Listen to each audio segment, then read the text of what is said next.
Assalamualaikum warahmatullahi wabarakatuh. Subhanallah wa bihamdihi adada khalqihi wa ridha nafsihi wa zinata arsihi wa midada kalimati. Asyhadu an la ilaha illallah wahdahu la syarika lah wa asyhadu anna Muhammadan abduhu wa rasuluh la nabiyya ba'dah. Wa qala Allah ta'ala fil Qur'anil azim a'udzu billahi minasyaitonir rajim. الله لا إله إلا هو الحي القيوم لا تأخذه سنة ولا نوم له ما في السماوات وما في الأرض من ذا الذي يشفع عنده إلا بإذنه يعلم ما بين أيديهم وما خلفهم ولا يحيطون بشيء من علمه إلا بما شاء وسع كرسيه السماوات والأرض ولا يؤوده حفظهما وهو العلي العظيم. Sadaqallahul azim wa sadaqa rasulil karim wa ana dzalika minasyahid. Para hadirin, pemirsa yang dirahmati Allah, jumpa lagi dengan saya Ibnu Tamrin. Pada kesempatan ini kita lanjutkan semua buku dari buku Miracle of Ayat Kursi yang dikarang oleh Sayyid Salamah Al-Ghanami yang terdiri dari 326 halaman. Baiklah, pada kesempatan ini kita akan membahas tentang konsep dan kaidah iman dalam Islam yang terdapat di dalam ayat kursi. Ayat kursi ini adalah ayat yang paling agung di dalam Al-Quran. Dalam Sahih Al-Bukhari, hadis dari Abu Hurairah dikatakan, orang yang membaca ayat kursi jika ia tidur di atas kasurnya, maka Allah Subhanahu wa taala tidak akan melepaskan penjagaan darinya dan setan pun tidak akan mendekati sehingga subuh. Juga dikatakan bahwa ayat kursi sebanding dengan sepertiga Al-Quran. Pun dikatakan jika ayat ini dibaca di dalam sebuah rumah, maka rumah tersebut akan dijauhi oleh setan selama 30 hari dan tidak akan dimasuki oleh penyihir baik laki-laki maupun perempuan selama 40 hari.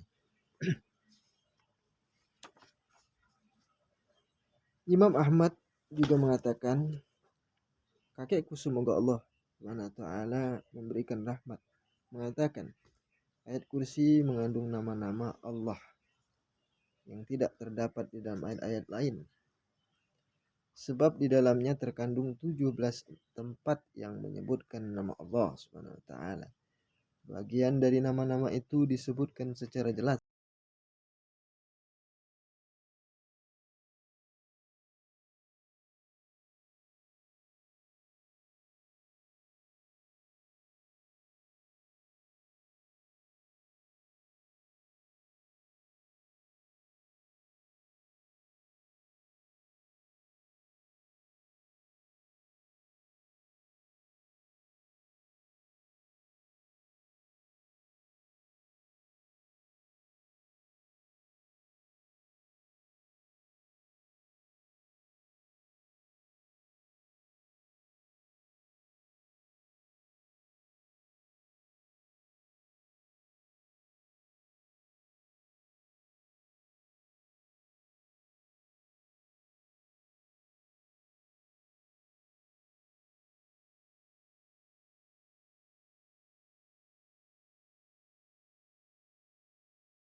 keistimewaan. Di sini ada dua keutamanya. Yang pertama, jika ayat kursi ini terdapat lafaz Allah, dihapus alif dari lafaz Allah, maka bentuk lafaz yang tersisa adalah lafaz lillah, yang berarti menunjukkan makna bagi kepunyaan atau demi Allah.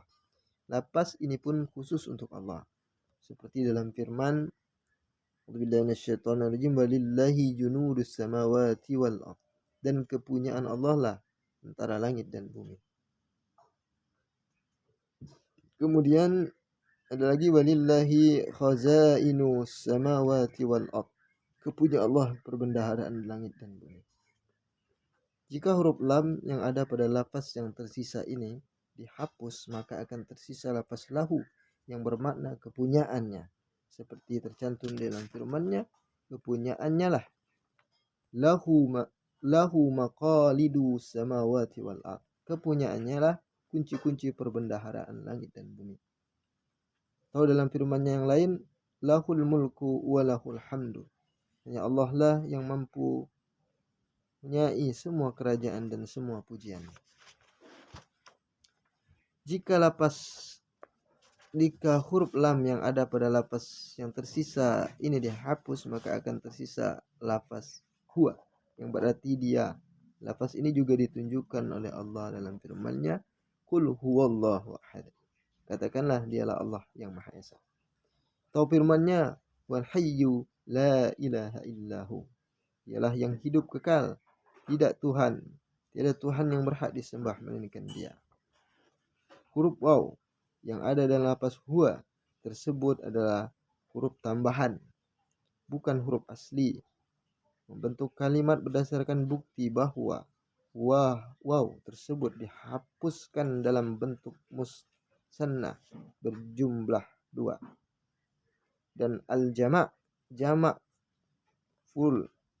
plural yaitu huwa, huma, dan hum, di mana huruf waw tidak lagi disebut di dalamnya. Kelebihan-kelebihan ini hanya ada di dalam lafaz Allah dan tidak terdapat pada nama-nama yang lain.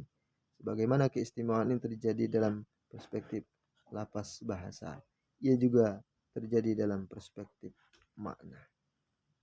Ini dari segi tulisan.